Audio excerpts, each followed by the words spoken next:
ನಮಸ್ತೆ ನನ್ನ ಪ್ರಿಯ ವೀಕ್ಷಕರೇ, ನಮ್ಮ ಲಕ್ಷ ಚಾನಲ್ಗೆ ಸ್ವಾಗತ. ವೀಕ್ಷಕರು, ಇಲ್ಲಿ ನೀವು ನೋಡ್ತಿರೋವಂಥದ್ದು ಕಡಲೆಕಾಯಿ ಅಥವಾ ಅಂತರಕಾಯಿ.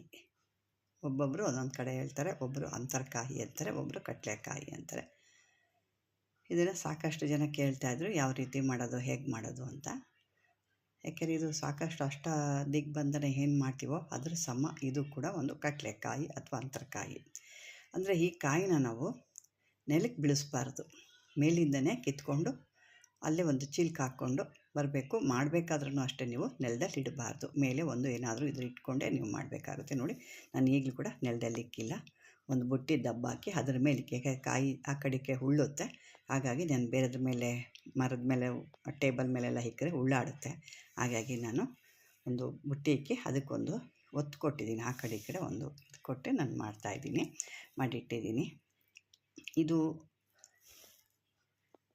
ಯಾವ ಒಂದು ಮನೆಗಳಲ್ಲಿ ಸದಾ ವೈರತ್ವ ಇರುತ್ತೆ, ದುಷ್ಟಿಗಳಿರುತ್ತೆ, ಅಥವಾ ಇನ್ನು ಕೆಲವೊಂದು ಮನೆಯಲ್ಲಿ ಕೆಟ್ಟು ಒಂದು ಯಾವಾಗಲೂ ಜಗಳಗಳು, ಮನೆಯಲ್ಲಿ ವಿರೋಧಗಳು, ಒಬ್ರನ್ನ ಕಂಡ್ರೆ ಒಬ್ರಿಗೆ ಆಗಲ್ಲ, ಈ ರೀತಿ ವೈರತ್ವಗಳು, ಒಬ್ಬರೊಬ್ಬರಿಗೆ ಒಂದು ರೀತಿ ಮನೆಯಲ್ಲಿ ಶಾಂತಿ ಇರಲ್ಲ, ಸದಾ ಜಗಳ, ಸದಾ ವಿರೋಧ, ಈ ರೀತಿ ಇದ್ದಾಗ ಮನೆ ಇನ್ನೂ ಕೆಲವೊಂದು ದುಷ್ಟಶಕ್ತಿಗಳಿರ್ತವೆ ಮನೆಗಳಲ್ಲಿ.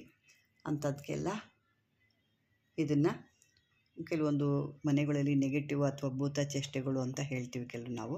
ಅಂಥ ಭೂತ ಚೇಷ್ಟೆಗಳೆಲ್ಲ ಇದ್ದಾಗ ಇದನ್ನು ಕಟ್ಟಿದ ತಕ್ಷಣ ಇವೆಲ್ಲ ಪಲಾಯನ ಆಗುತ್ತೆ ಅಂತ ಹೇಳಿದ್ದಾರೆ. ಇದು ನಾವು ಮಾಡಬೇಕಾದ್ರೆ ಮೊದಲು ಗೃಹ ಶಾಂತಿ ಯಂತ್ರ ಅಥವಾ ದೃಷ್ಟಿದೋಷ ಯಂತ್ರ ಅಂತ ಮೊದಲು ಬರ್ಕೋಬೇಕು. ನೋಡಿ, ನಾನಿಲ್ಲಿ ಯಂತ್ರ ಬರೆದಿದ್ದೀನಿ, ಯಂತ್ರ ಬರೆದು ಕೂಡ ಕಟ್ಟಿದ್ದೀನಿ. ಯಂತ್ರ ಬರೆದು ಕಟ್ಟಿ ಅದ್ರ ಮೇಲೆ ಗಂಧಾಷ್ಟಕ ಎಲ್ಲ ಹಚ್ಚಿ ಪೂಜೆ ಮಾಡಿ ನಾನು ಇದಕ್ಕೆ 108 ಸಲ ಮೊದಲು ನೀವು ಇದನ್ನು 1000 ಸಲ ಜಪ ಮಾಡ್ಕೋಬೇಕು. ಒಂದು ಮಂತ್ರ ಇರುತ್ತೆ, ಆ ಮಂತ್ರ ನಂತರ ಅದನ್ನು ತಯಾರು ಮಾಡಬೇಕಾದ್ರೆ ನೀವು ಯಾವುದಾದ್ರೂ ಒಂದು ನದಿ ದಡದಲ್ಲಿ ಅಥವಾ ಮನೆ ಒಳಗಡೆ ದೇವ್ರ ಮನೆಯಲ್ಲಿ ಕೂತ್ಕೊಂಡು ಕೂಡ ಮಾಡ್ಕೋಬೋದು. ಇದನ್ನು 2 ರೀತಿ ಕೂಡ ಇರುತ್ತೆ. ಇದನ್ನು ಮಾಡಿ ಇದನ್ನು ಒಂದು ಬೇರೆ ಬೇರೆ ರೀತಿಲಿ ಕೂಡ ಇದೆಲ್ಲ ಒಂದು ಕಷ್ಟಗಳನ್ನ ನಿವಾರಣೆ ಮಾಡೋ ಅಂಥದ್ದು. ಇದಕ್ಕೆ ಪ್ರತಿದಿನ ಹಾಲು ಮಡ್ಡಿ ಅಥವಾ ಸಾಂಬ್ರಾಣಿ ಕಡ್ಡಿ ಹಚ್ಚಬೇಕು. ಇದಕ್ಕೆ ಹಾಕ್ತಾಯಿದ್ರೆ ಇದೇ ರೀತಿ ಕನಿಷ್ಠ ಪಕ್ಷ ಒಂದು 3 ತಿಂಗಳಾದರೂ ಇದನ್ನು ಈ ಮನೆಗೆ ಯಾವಾಗಲೂ ಸಾಂಬ್ರಾಣಿ ಅಥವಾ ಹಾಲು ಮಡ್ಡಿ ಅಂತ ಏನೋ ಹೇಳ್ತೀವಿ ನಾವು, ಅದನ್ನು ಹಾಕ್ತಾ ಇರಬೇಕಾದ್ರೂ ತಿಂಗಳಿಗೊಂದು ಸಲ ಆದರೂ ಪುಣ್ಯ ಮಾಡಿಸ್ತಾ ಇರಬೇಕು.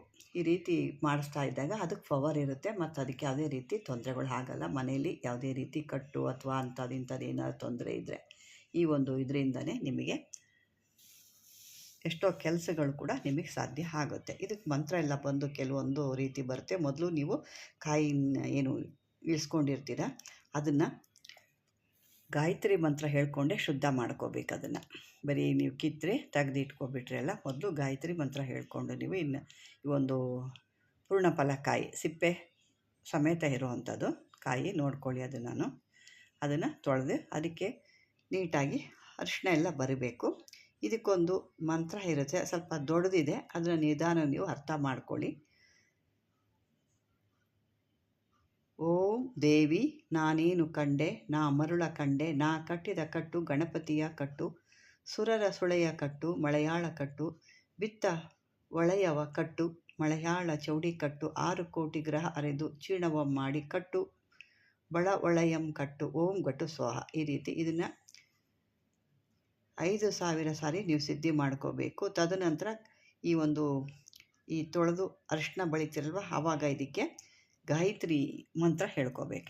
ಇದು ಸಾಕಷ್ಟು ಮಂತ್ರಗಳು ಹೇಳ್ಕೊಂಡಾಗಲೇ ಇದು ಭಾಳ ಚೆನ್ನಾಗಿ ಸಿದ್ಧಿ ಆಗುತ್ತೆ. ಸುಮ್ಮನೆ ಕೆಲವರು ಒಬ್ಬೊಬ್ಬರು ಒಂದೊಂದು ರೀತಿ ಮಾಡ್ಕೊಳ್ತಾರೆ, ಅದನ್ನು ನಾವು ಮಾಡೋದು ಈ ರೀತಿ ಇರುತ್ತೆ. ಆವಾಗಲೇ ಇದಕ್ಕೆ ಪವರ್ ಇರುತ್ತೆ. ಯಾವುದೇ ರೀತಿ ಮನೆಗಳಲ್ಲಿ ಕಾದಾಟ, ಜಗಳಗಳು, ಮನೆಯಲ್ಲಿ ಅಶಾಂತಿಗಳು, ಅಥವಾ ಮನೇಲಿ ಯಾವುದೋ ಒಂದು ಚೇಷ್ಟೆಗಳು ಅಥವಾ ಈ ಥರ ನೆಗೆಟಿವ್ಗಳು ಇಂಥವೆಲ್ಲ ಯಾವುದೂ ನುಸುಳೋದಿಲ್ಲ. ಈ ರೀತಿ ಮಾಡಿಕೊಂಡು ನೀವು ಇದಕ್ಕೆ 108 ಹೂಗಳನ್ನ ಹಾಕಿ ಇದಕ್ಕೆ ಇನ್ನೊಂದು ತಯಾರು ಮಾಡಬೇಕಾದ್ರೆ ಇನ್ನೊಂದು ಬರುತ್ತೆ. ಓಂ ಹಂ ಅಸ್ಸ ಸೋಹ ಪ್ರಾಣಸ್ಯ ಶಿವ ಪ್ರಾಣೇಶ ಸ್ವಾಹ. ಇದನ್ನು 108 ಸಲ ಹೂವು ಹಾಕಿ ಇದನ್ನು ಮಂತ್ರಿಸಿ ಇದನ್ನು ಈ ಕೆಂಪು ಬಟ್ಟೆ ನಾನು ಇಲ್ಲಿ ತೋರಿಸ್ತೀನಿ ನೋಡಿ. ಕೆಂಪು ಬಟ್ಟೆ ಇದೆ. ಈ ಕೆಂಪು ಬಟ್ಟೆನ ಇದಕ್ಕೆ ಕಟ್ಟಿಬಿಟ್ಟು ಈ ರೀತಿ ಕಟ್ಟಿಬಿಟ್ಟು ಮಾಡ್ಕೊಬೋದು. ಇಲ್ಲಾಂದರೆ ಕೆಲವರು ಇದನ್ನು ಒಂದು ಬ್ಯಾಗ್ ಥರ ಮಾಡ್ತಾರೆ. ಬ್ಯಾಗ್ ಮಾಡಿ ಆ ಬ್ಯಾಗ್ ಥರ ಮೇನ್ ಡೋರ್ ಏನು ಬರುತ್ತೆ ಅಂದರೆ ಮೇನ್ ಡೋರು ಆ ಬಾಗಿಲಿಗೆ ಇದನ್ನು ನೇತಾಕಬೇಕು. ಸ್ವಲ್ಪ ಮೇಲಕ್ಕೆ, ಯಾರಿಗೂ ತಲೆಗೆ ಹೊಡೆಯೋ ರೀತಿ ಮಾಡಬಾರ್ದು. ಮೇಲಕ್ಕೆ ಹೊಡೆದು ಕಟ್ಟಾಗ ನಿಮಗೆ ಅದರದ್ದು ಒಂದು ಏನು ನಿಮ್ಗೆ ಅದ್ರ ಕಷ್ಟ, ಅದರಲ್ಲಿ ಏನು ಒಂದು ಫಲ ಇರುತ್ತೆ ಅಂತ ನೀವು ಮಾಡಿ ನೋಡಿದವ್ರಿಗೆ ಅದು ಗೊತ್ತಾಗುತ್ತೆ. ಇಲ್ಲಾಂದರೆ ಅದು ಸುಮ್ಮನೆ ನಾವು ಹೇಳಿದಾಗ ಏನೋ ಒಂದು ಕಾಯಿ ಹಾಕಿ ಇದು ಕಟ್ಬಿಡೋದು ಒಂದು ದೊಡ್ಡದಾಗಿರೊಳಗೆ ಏನಿರುತ್ತಾ ಅಂತ ಕೆಲವರು ತಿಳ್ಕೊಳ್ತೀರಾ. ಅದು ನೀವು ಮಾಡಿ ಈ ರೀತಿ ಎಲ್ಲ ನಾನು ಹೇಳಿದಷ್ಟು ಎಲ್ಲ ಪ್ರೊಸೆಸರ್ ಮಾಡಿ ನೀವು ಕಟ್ಟಿದಾಗ ಮಾತ್ರ ಅದರಲ್ಲಿಗೆ ಆ ಶಕ್ತಿ ಹೊಂದಿರುತ್ತೆ. ಮತ್ತು ಈ ಕಾಯಿ ಕೂಡ ಅಷ್ಟೇ, ಕೆಳಗಡೆ ಯಾವುದೇ ವಿಷಯಕ್ಕೆ ಬಿದ್ದು ತಂದಿರೋಂಥದ್ದು ಏನೇ ಕೆಲಸ ಆಗೋಲ್ಲ. ಯಾಕೆ ನನಗೆ ನನ್ನ ವೀವರ್ಸ್ ಅವರೊಬ್ಬರು ಒಂದು 10 ಕಾಯಿ ನನಗೆ ಕೊಟ್ಟಿದ್ದರು. ಪಾಪ ಅವರು ತಂದು ಕೊಟ್ಟಿದ್ದರು. ಪಾಪ ಅವರು ಎಲ್ಲೂ ಇಳಿಸ್ದಂಗೆ ಪಾಪ. ಹಾಗಾಗಿ ಅದನ್ನು ನಾನು ಕೆಲವ್ರು ಕೇಳ್ತಾಯಿದ್ರು ಮತ್ತು ಬೇಕಾಗಿದ್ದವರು ಕೂಡ ಆಗುತ್ತೆ ಅಂತ ನಾನು ಒಂದು 5-6 ಮಾಡಿ ಎಲ್ಲ ಖಾಲಿ ಆಯಿತು. ಇದು ನಾನು ಅದನ್ನು ಅವತ್ತು ವೀಡಿಯೋ ಮಾಡೋದು ಮರೆತೆ. ಕೆಲವೊಂದು ಈಗೊಂದು 2-3 ದಿವಸದಲ್ಲಿ ಒಬ್ಬರು ಕೇಳಿದ್ರು ಕಡಲೆಕಾಯಿ ಮಾಡೋದು ತೋರಿಸಿಮ್ಮ ನೀವು ಅಂತ. ಹಾಗಾಗಿ ಅದು ಜ್ಞಾಪನಕ್ಕೆ ಬಂತು. ಕೊನೆಯದಾಗಿ ಕಾಯಿ ಇರೋದ್ರಿಂದ ನಿಮಗೆ ತೋರಿಸೋಣ ಅಂತ ಅಂದ್ಬಿಟ್ಟು ಈಗ ನಾನು ಈ ಒಂದು ವಿಡಿಯೋ ಮಾಡಿದ್ದೀನಿ. ಈ ವಿಡಿಯೋ ಮಾಡಿರೋ ಉದ್ದೇಶ ಇಷ್ಟೇ.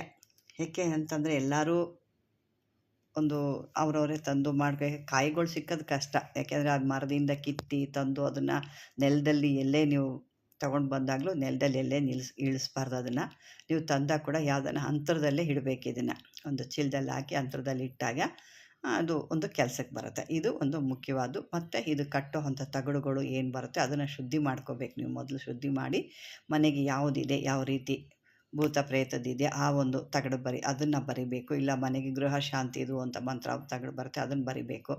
ಈ ರೀತಿ ವೈರತ್ವ ಬರುತ್ತೆ. ಇಂಥದ್ದೆಲ್ಲ ಯಾವುದು ನಿಮಗೆ ಬೇಕಾಗಿರುತ್ತೆ ಅದನ್ನು ನೀವು ಬರೆದು ಈ ರೀತಿ ಒಂದು ಕಡಲೆಕಾಯಿ ಮಾಡಿ ನೀವು ಮೇನ್ ಡೋರ್ ಕಟ್ಟಿದಾಗ ನಿಮ್ಮಲ್ಲಿ ಯಾವುದೇ ಮನೇಲಿ ದೋಷ ಇರ್ಬೋದು, ಮನೇಲಿ ಈ ಥರ ತೊಂದರೆಗಳೆಲ್ಲ ನಿವಾರಣೆ ಆಗುತ್ತೆ ಅನ್ನೋದು ಒಂದು ನಮಗೆ ನಮ್ಮ ಒಂದು ಇದರಲ್ಲಿ ಕೊಟ್ಟಿದ್ದಾರೆ. ಹಾಗಾಗಿ ಇದನ್ನು ನಾನು ಕೂಡ ನಿಮ್ಮ ಕೆಲವರು ಮಾಡ್ಕೊಳ್ಳಿ ಅಂತಲೇ ನಾನು ವಿಡಿಯೋ ಮಾಡಿದ್ದೀನಿ ವೀಕ್ಷಕರೇ.